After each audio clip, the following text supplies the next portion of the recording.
పూర్తి వివరాలు చూసే ముందు మా ఛానల్ ని సబ్స్క్రైబ్ చేయడం మర్చిపోకండి. శ్రీ గురుభ్యో నమః.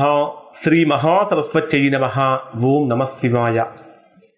నారాయణ శాస్త్రి ఆస్ట్రాలజీ ఛానల్ వీక్షిస్తున్నటువంటి ప్రేక్షక మహాశీలకు స్వాగతం, సుస్వాగతం.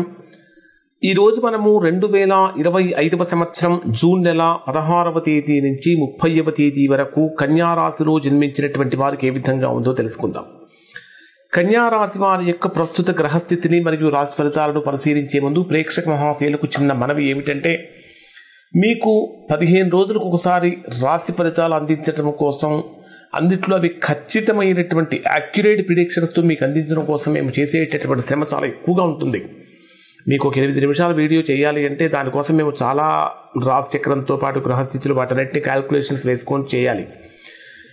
మేము చెప్పేటటువంటి ఫలితాలు మీకు ఎంతవరకు వర్తిస్తున్నాయి మీరు అనేటటువంటి విషయాన్ని ఈ వీడియో చూసిన తర్వాత మీరు కామెంట్స్ రూపంలో కనుక తెలియజేసినట్లయితే అది మాకు ఇంకా ఉత్సాహాన్ని ఇస్తుంది.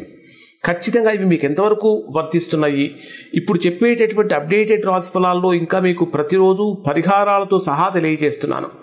ఈ ప్రతిరోజు అంటే రాబోయేటటువంటి రోజులు ఏ విధంగా ఉంటున్నాయి, ఏ రోజు జాగ్రత్తలు తీసుకోవాలి, ఏ రోజు ఎటువంటి పరిహారాలు పాటించాలి అనేటటువంటి విషయాలు కనుక మనం తెలుసుకున్నట్లయితే కొంతవరకు సమస్యల నుంచి బయటపడటానికి, సమస్యలకు దూరంగా ఉండటానికి అవకాశం ఏర్పడుతుంది.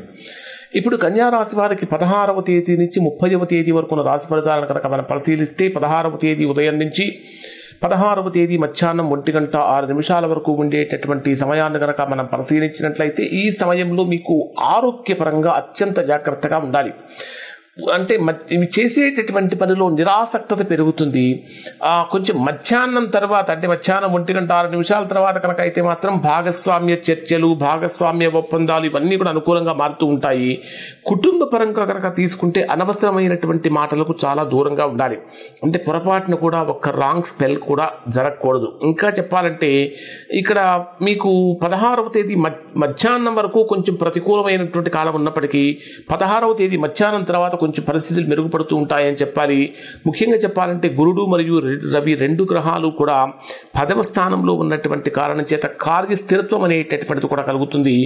ఇక్కడ మీరు 16వ తేదీన శ్రీ మహావిష్ణు నామస్మరణ చేయటం లేదా ఓం నమో నారాయణాయ అనేటటువంటి మంత్ర పారాయణం చేయటం వలన కూడా మంచి ఫలితం లభిస్తుంది. ఇక 17వ తేదీ ఎలా ఉంటుందంటే ఈ రాశిలో జన్మించినటువంటి వారికి దాంపత్య జీవితంలో చిన్న చిన్న సమస్యలు కలుగుతూ ఉంటాయి. అంటే చాలా ఇవి అంటే గృహంలో సాధారణంగా మాట్లాడుకునేటటువంటి మాటలు కూడా కొన్ని సందర్భాల్లో ఇబ్బంది కలిగించే పరిస్థితి వస్తూ ఉంటుంది. అలానే పార్ట్నర్షిప్ బిజినెస్ చేసేటటువంటి వారికి లాభాలు వస్తూ ఉంటాయి.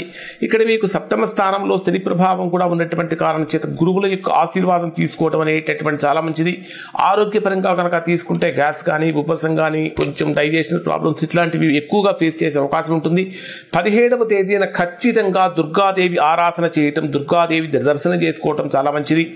ఇక 18వ తేదీ కనుక తీసుకుంటే 18వ తేదీ మొత్తం వీరికి ఏ విధంగా ఉంటుందంటే ఇక్కడ మీకు 18వ తేదీన ఏదో ఒక రకంగా చెప్పాలంటే తెలియనటువంటి అనిశ్చితిలో ఉంటారు. అంతర్గత ఒత్తిడి పెరుగుతూ ఉంటుంది. ఆరోగ్యపరంగా చాలా జాగ్రత్తలు పాటించాలి. రహస్యమైనటువంటి శత్రువులు పెరిగిపోతూ ఉంటారు.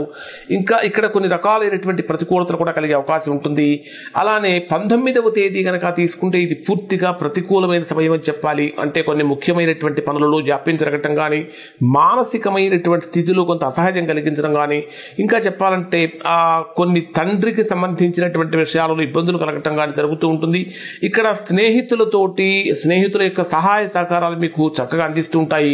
చాలా కాలం నుంచి ఒక సమస్యతో బాధపడినటువంటి వారికి మీ యొక్క ఆత్మీయులు, స్నేహితుల నుంచి పరిష్కారం లభించే అవకాశం కలుగుతుంది. ఇక్కడ మీరు ఖచ్చితంగా చేయవలసినటువంటి పరిహారం ఏమిటంటే నవగ్రహ స్తోత్ర పారాయణం చేయడం అనేటటువంటిది చాలా మంచిది. ఇక జూన్ 20వ తేదీ రాత్రి 9:41 వరకు కనుక ఉండేటటువంటి పరిస్థితిని కనుక తీసుకుంటే ఇది మీకు కొంచెం శాంతియుతమైనటువంటి వాతావరణం కలిగిస్తుంది. మానసికమైనటువంటి స్థిరత్వాన్ని కలిగిస్తుంది. గురు రవి దృష్టుల యొక్క కారణం చేత కూడా ధార్మిక పరమైనటువంటి చింతన పెరుగుతుంది. ప్రయాణపరమైనటువంటి సూచనలు కూడా కలిగిస్తూ ఉంటాయి. పెద్దవాళ్ళ యొక్క ఆశీస్సులు ఫలిస్తాయి. విద్యార్థులు గొప్ప ఫలితాన్ని పొందడానికి, కాంపిటేటివ్ ఎగ్జామ్స్ ముందుకు వెళ్ళడానికి అవకాశం ఏర్పడుతుంది. ఇక్కడ మీరు ఈ రోజు చేయవలసినటువంటి పరిహారం ఏమిటంటే జూన్ 20వ తారీఖు మీరు చేయవలసినటువంటి పరిహారం ఖచ్చితంగా 20వ తేదీ రాత్రి నుంచి 21వ తేదీ వరకు కూడా ఆంజనేయ స్వామి యొక్క ఆరాధన అనేటటువంటి చాలా మంచిది. ఇక 21, 22 ఈ రెండు రోజులు కనుక పరిశీలిస్తే ఇది శుభకార్యాలకు అత్యంత అనుకూలమైనటువంటి కాలం అని చెప్పాలి. ఉపాధి కల్పించే అవకాశాలు పెరుగుతూ ఉంటాయి. నూతన ప్రయత్నాలు, ఎటువంటి ప్రయత్నాలైనా, ఉద్యోగ ప్రయత్నాలైనా, వ్యాపార ప్రయత్నాలైనా, వివాహ ప్రయత్నాలైనా, ఎటువంటి ప్రయత్నాలైనా సరే నిరాటంకంగా ముందుకు వెళ్తూ ఉంటాయి. విదేశీ ప్రయత్నాలకు ప్రారంభం నుంచి అనుకూలత కలుగుతూ ఉంటుంది. అలానే తండ్రికి సంబంధించినటువంటి విషయాల్లో చాలా సానుకూలత కూడా పెరుగుతుంది. వృత్తి సంబంధమైనటువంటి విషయాలలో శుభ సంకేతాలు అందుతూ ఉంటాయి. అలానే వ్యాపార విస్తరణ కోసం చేసే ప్రయత్నాలు కూడా కనిపిస్తూ ఉంటాయి. ఇక్కడ మీరు దక్షిణామూర్తి యొక్క స్తోత్ర పారాయణం చేయటం వల్ల మంచి ఫలితాలు పొందుతారు.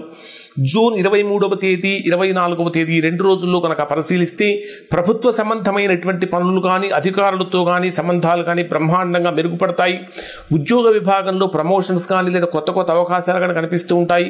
ముఖ్యంగా చెప్పాలంటే రవి గురుగ్రహాలు ఇదే స్థానంలో, మీ రాశికి దశమ స్థానంలో ఉన్నటువంటి కారణం చేత మంచి పేరు ప్రతిష్టలు కూడా వస్తూ ఉంటాయని చెప్పాలి. మీకంటూ ఒక ప్రత్యేకమైన హోదా కూడా పెరుగుతూ ఉంటుంది. దశమ స్థానంలో రవి యొక్క సంచారం జరుగుతున్నటువంటి కారణం చేత ఈ 23, 24 తేదీలో ఎవరైతే ఆదిత్య హృదయం పారాయణ చేస్తారో వారు బ్రహ్మాండమైన ఫలితాన్ని పొందుతారు. ఇక 25వ తేదీ కనుక తీసుకుంటే నూతన ఆలోచనలు చాలా గొప్ప ఫలితాన్ని ఇస్తాయి. అంటే నూతన ఆలోచనలు బాగుంటాయి. గురుదృష్టి ఉన్నటువంటి కారణం చేత ఉన్నత స్థాయిలో మీకు ఏ ప్రయత్నాలు చేస్తున్నారో ప్రయత్నాల మొత్తం ఫలిస్తూ ఉంటాయి. ఆత్మవిశ్వాసం కూడా పెరుగుతూ ఉంటుంది. ముఖ్యమైనటువంటి నిర్ణయాలు అత్యంత అనుకూలంగా మారుతూ ఉంటాయి. ఇక 26వ తేదీ కనుక తీసుకుంటే ఆర్థిక లాభాలు కలుగుతూ ఉంటాయి. ఇప్పటిదాకా పెండింగ్లో ఉన్నటువంటి డబ్బంతా కూడా తిరిగి రావడం జరుగుతుంది ఉంటుంది. స్నేహితుల యొక్క మద్దతు కూడా పెరుగుతూ ఉంటుంది. సామాజిక స్థితి కూడా పెరుగుతుందని చెప్పాలి. మీ తోటి కొలీగ్స్ నుంచి, అంటే మీరు ఎక్కడైతే ఉద్యోగం చేస్తున్నారో వర్క్ ప్లేస్లో కొలీగ్స్ నుంచి కొంత మద్దతు లభిస్తుంది. కొన్ని ఆశలు కూడా నెరవేరే అవకాశాలు కూడా కనిపిస్తూ ఉన్నాయి. బంధుమిత్రులతో గడపడం అనేటటువంటి శుభయోగాన్ని కూడా కలిగిస్తుందని చెప్పాలి. ఇక్కడ మీకు వీలైతే ఈ రోజుల్లో లక్ష్మీనారాయణ హోమం చేయించుకోవటం చాలా మంచిది. అలానే 27, 28 ఈ రెండు రోజులు కనుక పరిశీలిస్తే ఇక్కడ మీకు స్వల్ప స్థాయిలో నిరాశ కలుగుతుంది. దేనికోసమైతే చాలా గట్టిగా ప్రయత్నిస్తున్నారో అది చివరిదాకా వచ్చి ఆగిపోతుంది. వ్యయాలు అధికమైపోతూ ఉంటాయి. ప్రయాణాలలో విరామాలు అవసరమవుతూ ఉంటుంది. కొన్ని విషయాలలో ఖచ్చితంగా గోప్యత పాటించాలి, సీక్రెసీ మెయింటైన్ చేయాలి. అలానే ఇక్కడ మీకు కొన్ని ప్రతికూలమైనటువంటి ఫలితాలు కూడా కనిపిస్తూ ఉన్నాయని చెప్పాలి. ఇక్కడ మీరు శుక్ర గాయత్రి జపం, మంత్ర జపం చేయటం వలన చాలా మంచి ఫలితాలు పొందుతారు. ఇక 29, 30 ఈ రెండు రోజులు కనుక పరిశీలిస్తే మానసికమైనటువంటి ఉల్లాసం కానీ, చురుకుదనం పెరుగుతూ ఉంటుంది. ఆరోగ్యం కూడా మెరుగుపడుతూ ఉంటుంది. తలచినటువంటి ప్రతి కార్యము కూడా చక్కగా ముందుకు వెళ్తుందని చెప్పాలి. శ్రద్ధతో చేపట్టేటువంటి పనులు విజయవంతంగా పూర్తవుతాయి. సమర్థవంతమైనటువంటి కమ్యూనికేషన్ ద్వారా ఫలితాలు పొందుతారు. మంచి నిర్ణయాలు తీసుకోవడానికి మంచి సమయం అని చెప్పాలి. ఇక్కడ లక్ష్మీనారసింహుడి యొక్క పూజ చేయటం వలన చాలా గొప్ప ఫలితాలు పొందే అవకాశం కనిపిస్తుంది. ఇవి కన్యారాశి వారికి ఇప్పుడు ఈ 16వ తేదీ నుంచి 30వ తేదీ వరకు ఉండేటటువంటి ఫలితాలు. ఇప్పుడు చెప్పినటువంటి ఫలితాలు, మీరు ఇప్పుడు చెప్పినటువంటి పరిహారాలు కూడా పర్టికులర్గా ఆ డేస్లో కనుక మీరు పాటించినట్లయితే తద్వారా గొప్ప ఫలితాన్ని పొందుతారు. ఈ ఫలితాలు చూసినటువంటి వారు, పొందినటువంటి వారు మీకు ఎలా ఉంది అనేటటువంటి విషయాన్ని కామెంట్ రూపంలో తెలియచేయండి. శుభం.